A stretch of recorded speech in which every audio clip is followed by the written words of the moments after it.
그래서 우리는 좀 다른 뷰가 필요하다. 비트코인 15년 됐는데 왜 도태를 아직 안 됐냐. 이렇게 질문을 한번 해보셔야 돼요. 그러면 비트코인이 기술 때문에 여기까지 왔을까? 이런 생각을 해봐야 되겠죠. 기술이 본질이 아닐 수도 있어요. 현상이 본질이죠. 현상? 예.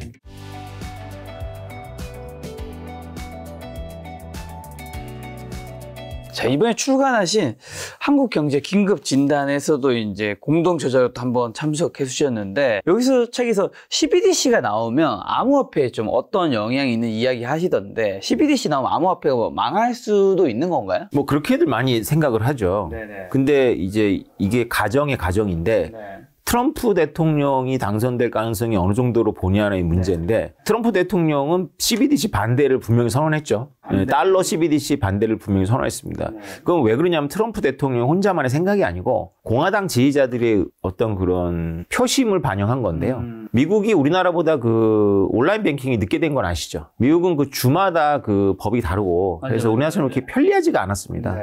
실제로 수표도 막 손으로 발행하고 우리는 다 온라인 할 때. 그러니까 미국이 프라이버시를 굉장히 중요하게 여겨요. 근데 CBDC, 달러 CBDC라는 게 중앙은행이 개인과 기업을 직접 상대한다는 개념이거든요. 네. 영장 없이 네. 다 보인다 이거죠. 네. 우리가 돈을 어디다 쓰는지. 일단 그게 사실이건 사실이 아닌 건 중요하지 않습니다. 저는 약간 생각이 다르지만 사람들은 그렇게 생각하니까 그게 미국에서는 이제 하나의 정치적 이슈가 되죠. 프라이버시가 자유라고 생각하니까. 근데 반면 우리나라 사람들은 편리한 걸 제일 중요시 여겨요. 그렇죠. 우리는 뭐 애플이 너무 좋죠. 왜냐하면 애플은 웨어러블을 하나만 내가 들어가면 다 막 자유롭잖아요. 일일이 승인받을 필요 없이. 잘 생각해보면 왜 그럴까요? 애플이 중앙화되어 있어서 그래요. 그래가지고 이번에 유럽한테 애플이 한 대 얻어맞았어요. 그러니까 유럽은 미국 기업인 것도 있지만 프라이버시에 대한 어떤 중요하죠. 규준 뭐 이런 거 가지고 이제 네. 빅테키들을 이제 옥죄거든요. 유럽은. 네. 그러니까 우리나라는 뭐 원래 편리하면 다 만사 오케이인데 네. 미국은 편리한 것도 중요하게 여기겠지만 이거 프라이버시 이거 안 돼. 자유. 내 정보 막 갖다 주는 거 싫어하죠. 한국 사람은 이제 유럽이나 미국보다는 그런 거에 대해서 특히 뭐 심하진 않죠. 네. 뭐 사실 뭐 기업에서나 통신사에서 내 번호나 뭐 주민번호 유출돼도 뭐 그렇게까지 뭐 뉴스는 나오지만 민감하게 반응하시는 분 많지는 않더라고요. 그게 10년 전에 그랬어요. 제가 비트코인 공부할 때 우리나라 금융권에서 가지고 있는 정보가 다 털렸어요. 큰 사건이어가지고 은행 그 관계자 와가지고 막 국민들한테 사죄하고 그랬는데 우리는 그때 그게 신문에 떠드니까 중요한지 알았지 그 여파를 지금 당하고 있는 거죠. 하루에도 수없이 피싱 전화를 받잖아요. 네, 맞아요. 피싱 사기를 엄청 당하고. 맞아. 그 정보가 그 사람들한테 어떻게 있었을까요? 그게 다 건너간 거예요. 우리나라 국민들은 자기 프라이버시 정보를 다 이런 국제적인 그 피싱 조직한테 다 넘겼다라고 보시면 됩니다. 그리고 그 원죄를 누가 졌냐면 우리나라 금융권이 졌어요. 개인정보를 엄청나게 빨아들였다가 신용카드하고 그거를 아주 부패한 몇 명의 직원과 또 실제로 무능력이 문제가 돼서 다 팔아먹거나 다 해킹당했죠. 기억나시죠? 10년 전에 그런 뉴스가 크게 있었어요. 그럼 트럼프랑 바이든 있잖아요. 네. 지금 뭐 예상하는 건 트럼프 당선이 더 높다고 하지만 어쨌든 바이든이 될 수도 있고 하는데 누가 되느냐에 따라서 비트코인 가격도 혹시 더 영향을 받고 이런 거 있나요? 그렇게들 보더라고요. 트럼프가 당선되면 비트코인 치솟을 거라고 보대요. 2016년도의 경험 때문인 것 같기도 해요.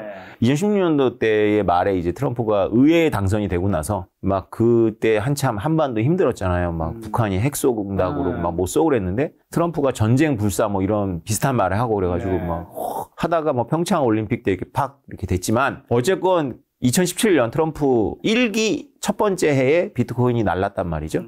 그래서 이번에도 사람들이 그때 추억인지 트럼프가 당선되면 오를 거다라는 전망을 그런 하더라고요. 심리도 어쨌든 사람들이 매수세에 영향을 줄 수 있는 거니까요. 그렇죠. 근데 트럼프는 공개적으로 비트코인을 비판한 세계 몇 명 안 되는 지도자 중에 한 분이에요. 최초로 대통령 시절에 비트코인 깎았어요. 트위터로. 근데 트럼프 대통령이 우리가 그 스타일을 알지만 뭐 알고 떠드는 것도 있겠지만 모르고 떠드는 것도 상당히 많거든요.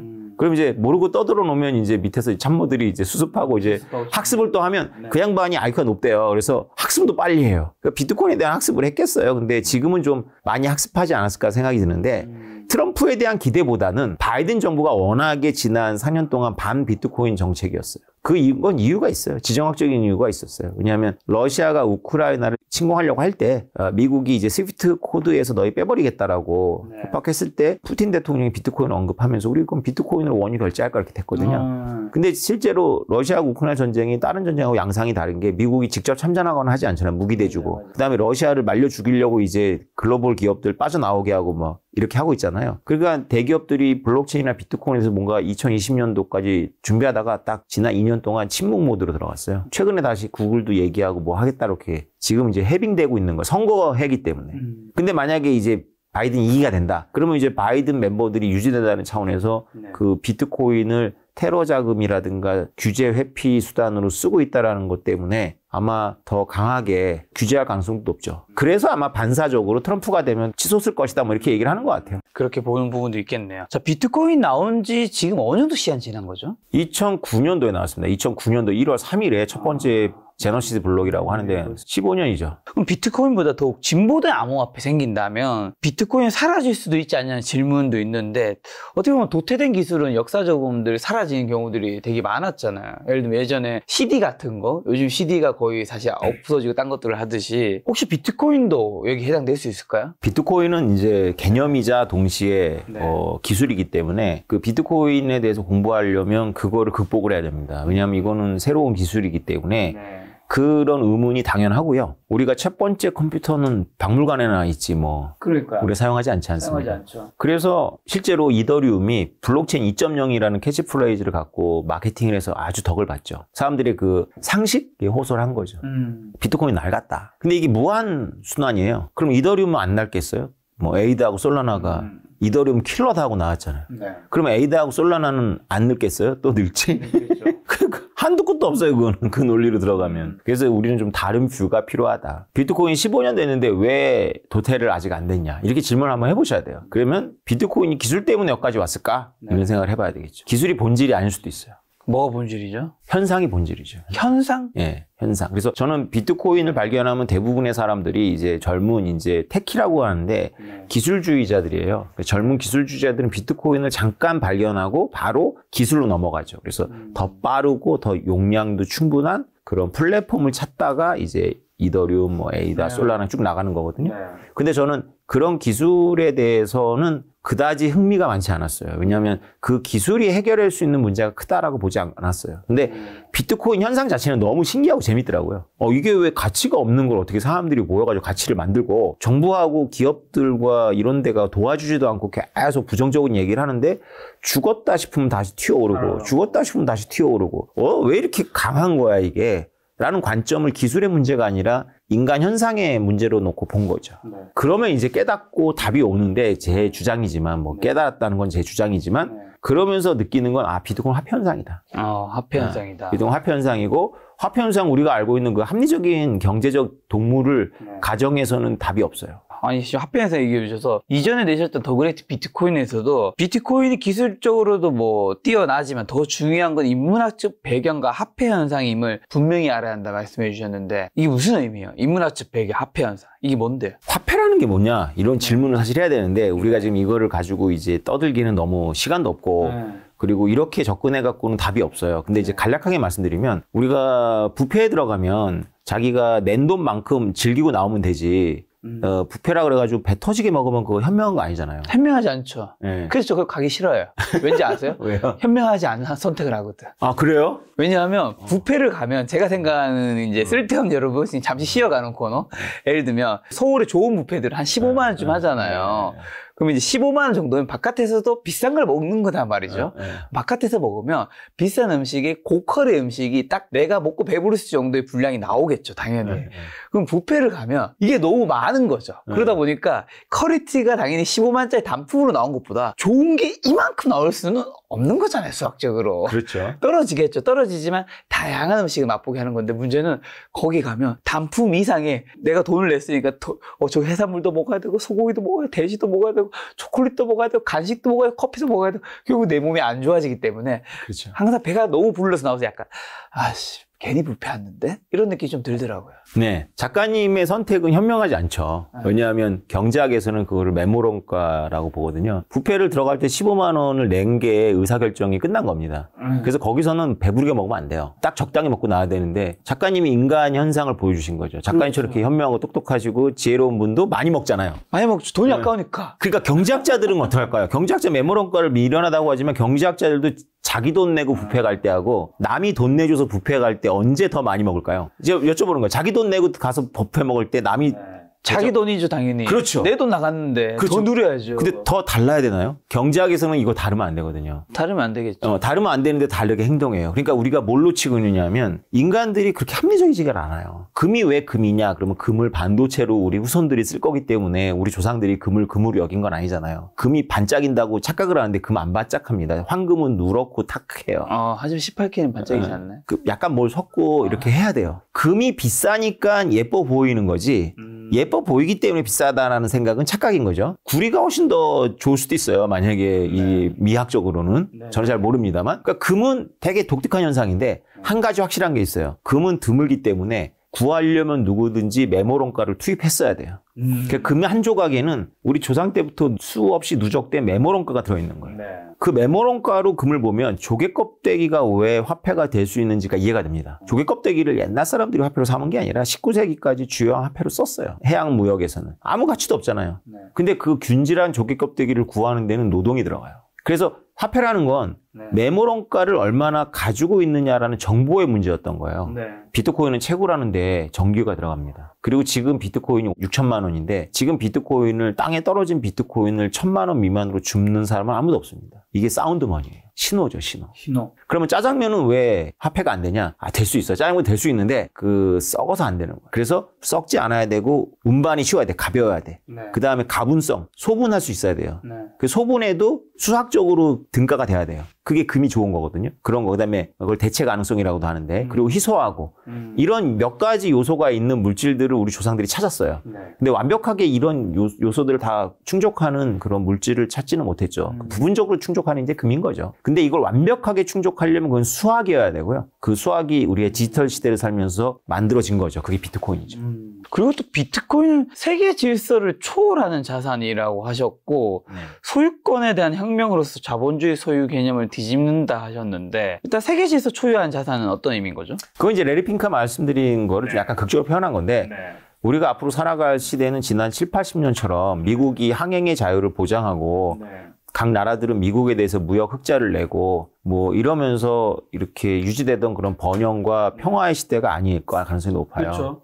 그 세계 질서는 매우 지역의 이제 세력가들이 주요한 이제 통행로를 봉쇄한 다음에 각자 이제 우리가 삥이라고 하죠. 통행세를 걷고 이런 식의 질서가 만들어질 가능성도 매우 높죠. 역사에서 몇 번 나타났어요. 이런 시대에 우리 개인들에게는 별로 이런 거대 권력을 대항할 수 있는 힘이 없죠. 근데 비트코인은 그 힘을 갖고 있어요. 그래서 사실은 비트코인에서 눈 뜨는 사람들은 너무 역설적이지만 중산층 이하의 서민들은 아니에요.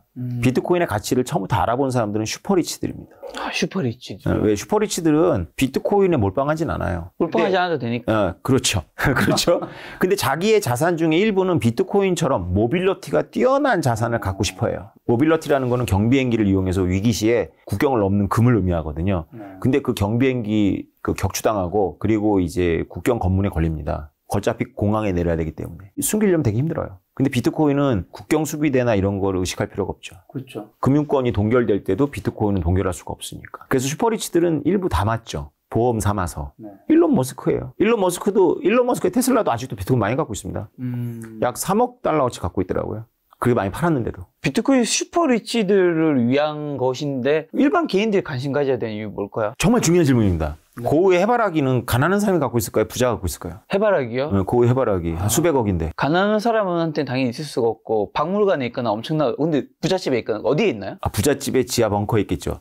왜냐하면 부잣집도 그 후달려 갖고 사가지고 그 거실에 걸어놓지는 못합니다. 그렇죠. 수백억짜리라면. 모조품 걸어놓고 갖고 있다는 것만 하고 밑에 금고 막 만들어가지고 하고 있죠. 그러니까 사실은 관람도 못해요. 자기가 갖고 있는 건데. 근데 NFT라는 걸 만들어가지고 그 고우의 그림의 일부의 소유권을 우리가 가질 수 있다면 100억분의 1, 100억은 너무 적다. 10만 분의 1의 소유권을 가질 수 있다면 사람들이 삽니다, 그거. 비트코인은 슈퍼리치들이 가질 수 있는데 슈퍼리치들이 가질 수 있기 때문에 중산층 이하 서민들이 관심을 가져야죠. 내가 고우의 해바라기는 일부를 갖는 게 지금까지 허용되지 않았지만 갑부들만 가질 수 있는 거 일부를 내가 갖고 있는 걸 왜 마다하겠습니까? 그들이 가격을 지탱해 줄 겁니다. 그들이 나중에 팔면 어떡해? 팔기도 하겠죠. 근데 그들 사이에서 왔다 갔다 하지 않을까요? 아니, 어느 지역의 아파트 값도 몇 개의 동이 지켜주는 거잖아요. 대장주들이. 비트코인이 어쨌든 ETF도 승인됐고 많은 사람들 인식도 좀 바뀌고 있겠지만 또 가격이 그래도 뭐 역사적인 최고가가 지금 우리나라 원화 기준 한 7천만 원 정도였었나요? 8천만 원. 8천만 원이었나요? 어쨌든 6천이면 네. 그게 뭐 8천이 비해서는 떨어졌긴 했죠. 역사적 이게 뭐 14년, 15년 된 기간에 대비해서는 굉장히 비싼 거잖아요. 그렇죠. 그런 거 너무 비싸니까 보통 그런 거 있잖아요. 집값도 떨어지고 예를 들면 뭐 1억 떨어졌으면 그게 다시 올라도 예전에 그 싼 집값을 보면서 그때 못 샀으니까 지금 못 사고 그런 것도 있잖아요. 그렇죠. 비트코인 지금 6천만 예전에 뭐 1,000만 원대도 있었고 수백만 원 시절도 있었는데 내가 지금 사도 되는 건가? 내가 지금 그 좋은 자산인 건 알겠는데 꼭지에 물리는 거 아닌가? 이런 생각 하실 것 같은데 사도 되는 건가요? 못 사겠죠?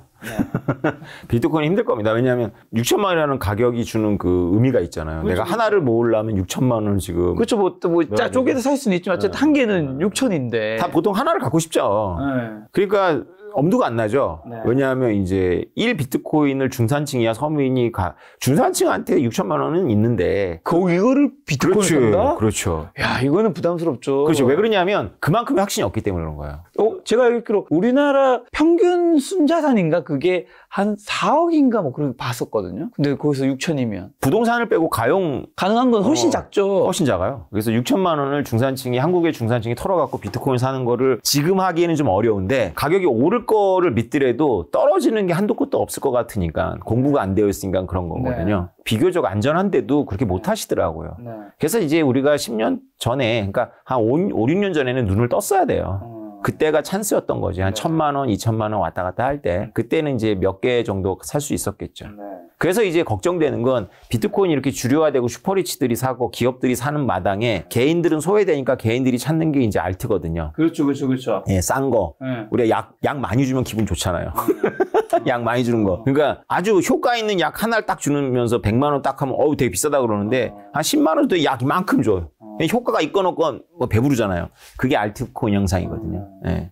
뭐 하나가 몇천 원 하니까 뭐 이런 거 잔뜩 사겠죠. 근데 지금 대표님 말씀은 비트코인 안 살 거면 알트도 사지 마라 이런 입장이신 건가요? 알트는 비트코인보다 더 어렵죠. 왜냐하면 어떤 게 그렇게 100배, 1000배 될지 찾기도 어려울 뿐만 아니라 알트는 단지 비트코인과 다를 뿐만 아니라 도덕적인 문제를 다 갖고 있어요. 그러니까 거대 고래가 알트는 이제 막 만들었을 거 아니에요? 만든 지 얼마 안 됐고 그들이 많이 갖고 있고 초기에 투자를 받으면서 기관이나 이런 데 투자를 받으면서 그 기관들이 또 많이 갖고 있어요. 그들이 언제 어떻게 던질지 아무도 모르는 공포 속에서 하는 거죠. 오른다 싶으면 던져버려요. 그 문제가 해결이 안 되니까 안 하는 게 좋겠죠. 근데 그런 걸 알면서도 하더라고요. 이렇게 생각해요. 그거 알지만 내가 먼저 빠져나오면 되는 거 아니냐. 그렇죠. 언제나 인간은 잘못된 선택을. 자, 그러면 제가 예전에 이제 비트코인 관련된 코인에서 이제 활동하신 분들 인터뷰해 보니까 이런 식으로 많이 얘기하더라고요. 코인이 뭐 1억이든 10억 갈 수 있죠. 하지만 망원이 될 수도 있습니다. 요렇게 생각하시는 분도 아마 일반인 분들도 그래 코인 10억 갈 수도 있을 것 같아. 근데 나중에 휴지조각 또 될 수 있을 것 같아 라고 생각하시는 분도 많잖아요. 어떻게 보세요? 그럴 가능성은 없는지라 만약에 안 된다면 코인이 절대 빵원이 될 수 없다. 뭐 이런 이유가 있다면요. 비트코인이요? 아니면 다른 코인이요? 코인이요. 비트코인으로 가시죠. 다른 거는 뭐 휴지조각 될 수 있잖아요. 우리 그렇죠. 많이 받고. 비트코인 빵원 안 되죠. 지금 제가 공부할 때 경제학자들, 특히 노벨 경제학상을 받은 경제학자들은 비트코인 영원으로 수렴한다라고 학파와 무관하게 다 그렇게 얘기했어요. 근데 그런 말 안 한 지 꽤 됐습니다. 본인들도 비트코인에 대해서 아직도 회의적이지만 영원될 것 같지는 않거든. 그렇잖아요. 이게 뭐 어떻게 영원이 되겠어요. 그걸 생각하기 쉽지 않죠. 그런 가능성보다는 10억에 베팅할 것 같은데요. 다들. 비트코인에서 회의적인 경제학자들조차도 영원될 가능성보다는 10억 될 가능성이 훨씬 높을 거라고 보고 있을 것 같아요. 혹시나 그래도 뭐 영원은 아니더라도 비트코인 폭락 전에 나타난 신호 같은 건 없나요? 폭락 전에 나타나는 신호가 있죠. 뭐가 있나요? 폭등입니다. 폭등하면 모든 자산이 그렇지만 불안정해지죠. 왜냐하면 횡재한 사람들이 늘어났잖아요. 그렇죠. 팔아야겠죠. 예, 그 횡재한 사람들이 라이프 스타일을 확 바꿔버립니다. 그러니까 이제 나중에 실제로 안 팔린다고 말은 하지만 삶이 바뀌었어요. 요트 타고 뭐 하여튼 비싼 와인 먹고 하니까 청구서가 날라오잖아요. 그러면 팔아야 되죠. 이게 반드시 나타나요. 그러니까 제가 본 상황관계는 그렇습니다. 비트코인 컨퍼런스라는 게 주요 국가 도시를 돌면서 매년 한두 번씩 일어나요. 어느 비트코인 컨퍼런스에 람보르기니가 그 컨퍼런스장을 메우잖아요. 반드시 폭락하더라고요. 그러니까 비트코인 맹신자들이 막 흥청망청하는 모습을 보면 위험한 신호인 거예요. 그 밖에도 뭐가 있나요, 혹시나? 그 밖에 가장 맞는 건 제 아내인데요. 아내요? 네, 제 아내. 제 아내가 비트코인 전혀 모릅니다. 아. 제가 아무리 떠들어도 이게 남편은 이렇게 열심히 하는데 수용이 안 되는 거죠. 이게 복잡하거든요, 좀. 네네. 예. 근데 어느 시점이 되면 우리 아내를 전문가 취급하는 그 주변 사람들이 네. 우리 아내를 이제 아내가 구루 역할을 해달라고 물어봐요. 비트코인 투자해야 돼. 저한테 하는 질문들을 막 하죠. 그럼 우리 아내가 모른다고 해야 되는데 권위를 갖고 비트코인 얼마 담고 이더리움 얼마 담고 하세요, 이렇게. 내가 전화하는 거 듣고 이제 하는 거죠. 그리고 났더니 다음날 폭락하더라고, 다음날.